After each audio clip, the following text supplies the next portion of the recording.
नमस्ते साथियों। हमारे यूट्यूब जुड़ने के लिए सभी साथियों को धन्यवाद और हमारे चैनल को सब्सक्राइब करें और बेल आइकन दबाएं ताकि नई आने वाली वीडियो आपके प्रस्तुत होती रहे। तो दोस्तों, आज का प्रश्न, आज की वार्तालाप है कि परमात्मा को धन्यवाद करना चाहिए।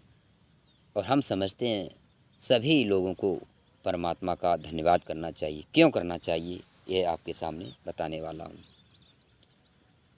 जिस प्रकार से परमात्मा ने सारी सृष्टि बना बनी के तैयार किया है, और किसके लिए? मनुष्य के लिए। क्योंकि परमपिता परमात्मा ने सारे जीव जंतु वनस्पति सब कुछ बना के तैयार कर दिया है, और अंत में अमूल्य निधि परमात्मा ने दी है, वो है मनुष्य निधि। मनुष्य हीरो है इस संसार का। मनुष्य के खातिर ही ये संसार बसा हुआ है, बनाया है परमात्मा ने। यदि मनुष्य नहीं होता, इसमें नहीं बनाया होता, तो इसकी कोई औचित्य नहीं है। इसलिए मनुष्य की अंतिम निधि परमात्मा ने जो अंतिम रूप में बनाया वो मनुष्य था। इसलिए मनुष्य को धन्यवाद देना चाहिए। आओ समझाते हैं किस प्रकार से। जैसे हम किसी गांव में जाएं, ध्यान देना जरा, ध्यान। हम किसी गांव में जाएं और हमारे पास कुछ नहीं है, हम गरीब हैं, बहुत गरीब हैं, लाचार हैं, और एक गांव के पास गया तो वह गांव का रहने वाला एक धनवान व्यक्ति था। उसने मुझे शरण दी कि आओ, आइए, आपका स्वागत है, और हमारे पास ईश्वर की कृपा से दिया हुआ सब कुछ है, किसी बात की कमी नहीं है। आओ, हम आपको रहने के लिए जगह और खाने के लिए भोजन सब कुछ व्यवस्था करवाते हैं। ध्यान देना, उस अमीर व्यक्ति ने मुझे, यानी एक गरीब व्यक्ति को, उदाहरण दे रहा हूँ, एक गरीब व्यक्ति को सब कुछ दिया। यानी मुझे ही मानो, हम गरीब व्यक्ति हैं, मुझे सब कुछ दिया। रहने के लिए एक गाड़ी, वो रहने के लिए मकान, खाने के लिए भोजन, पहनने के लिए कपड़े, जर ज़मीन, सब कुछ दिया, किसी बात की कमी नहीं है। सभी ऐश्वर्य युक्त सभी साधनों से मुझे उसने दे दिया कि जाइए, आप रहिए आराम से, कोई दिक्कत हो मुझे बताइए, हम आपकी सेवा में तैयार हैं। अब मानो हम तो गरीब थे, लेकिन वहाँ गए उस गांव के पास, उस गांव के अमीर व्यक्ति ने सब कुछ दे दिया।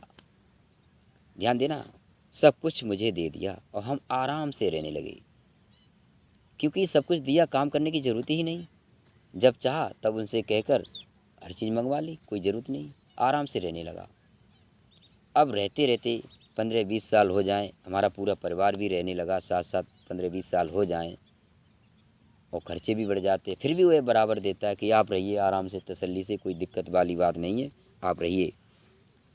और वह हमको खाने पीने के लिए संपूर्ण सभी कुछ देते हैं, और हम यूँ ही रहते हैं, मस्त रहते, गांव में घूमते हैं चारों तरफ, जी चाहे रिश्तेदारी पर घूमते हैं, या कहीं तीर्थ के लिए जाते हैं, या कहीं वृंदावन, हरिद्वार, केदार, सभी हर जगह घूमते हैं, जहाँ चाहते वहाँ घूमते फिरते रहते हैं। उन सबका खर्चा अमुक व्यक्ति, यानी अमीर व्यक्ति, हमको दे रहा है, और हम यूँ ही आराम से मौज मस्ती अपना जीवन व्यतीत करते हैं।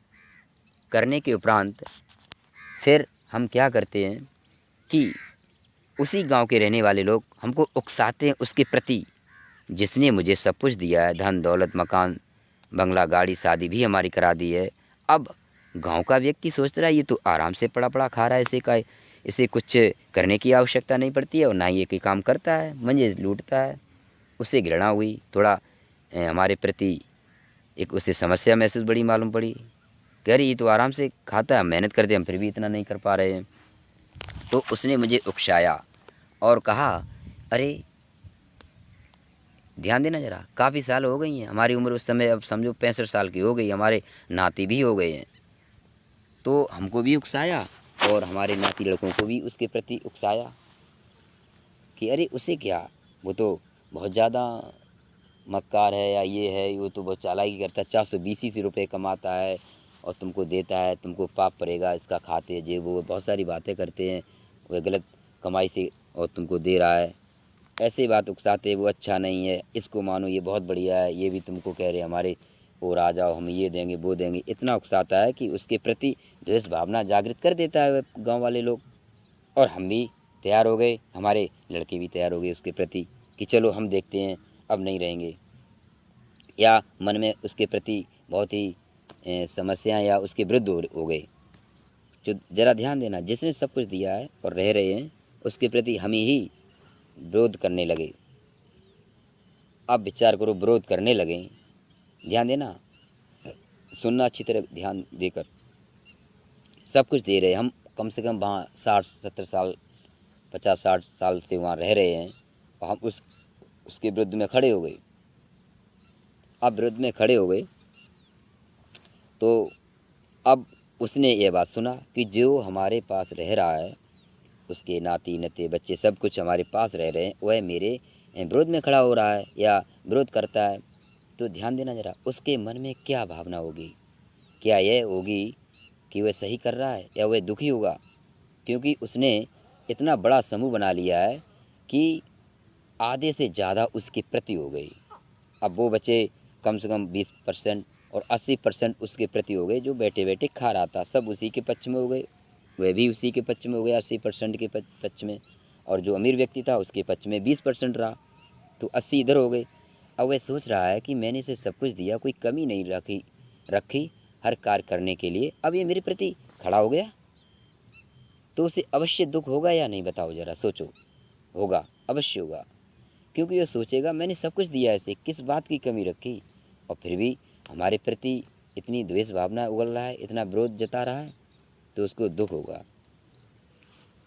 तो ठीक उसी प्रकार से जब परमात्मा ने मुझे सब कुछ दिया, इस शरीर जो है ये परमात्मा को दिया हुआ है, शरीर एक साधन है, आत्मा इसका सारथी है, शरीर पर चढ़ा हुआ है, ये रथी है। और जब रथी निकल जाएगा तो अर्थी रह जाती है, अर्थात जो आत्मा निकल जाती है तो अर्थी रह जाती है। अर्थी पर रथ कौन सवार है? रथी अर्थात आत्मा, तो ये रथी कहते हैं। इसलिए याद रखो कि जितने सब कुछ दिया है उसे भूलो कभी मत। परमात्मा ने सब कुछ दिया है, हवा फ्री में चल रही है, वनस्पतियाँ, जमीन, पाताल, सब कुछ क्या नहीं दिया? जल, थल, नभ, चर, देखो दृष्टि, कितने कितने कीमती के साधन लगे हुए देखने की दृष्टि, काम करने के लिए हाथ, उंगलियाँ, क्या वाह परमात्मा! नाक, सूंघने की शक्ति, कान, क्या है, जीब्रा, दांत, हर चीज़ इस शरीर का एक एक अंग कीमती है, बहुमूल्य है।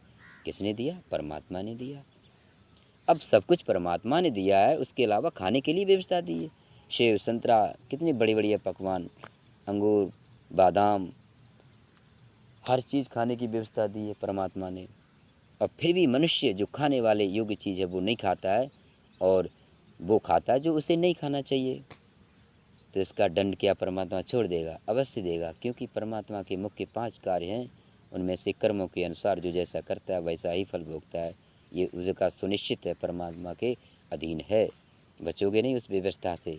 वो अलग चीज़ है कि अभी कार्य, मनुष्य कार्य करने में स्वतंत्र है आत्मा, हम अभी कुछ भी खाएं, कुछ भी पिए, कोई रोकेगा नहीं। लेकिन याद रखो, जो न्याय व्यवस्था है उसके बचोगे नहीं। जिस प्रकार से परम पिता परमात्मा छोड़ेगा नहीं, कैसे नहीं छोड़ेगा? ध्यान दो, वह दुखी होगा और उसको भूलना मत, काम करते रहो, ईश्वर को गुण गाते रहो, सही कर्मों के साथ चलो।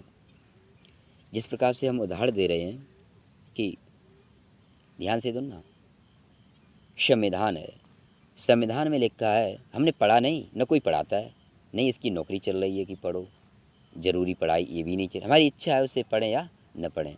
लेकिन याद रखो, जो हमारे देश का संविधान है उसमें लिखा है कि अमुक व्यक्ति को गोली से मार दो, तो मर गया तो क्या दंड लगेगा? संविधान में लिखा है।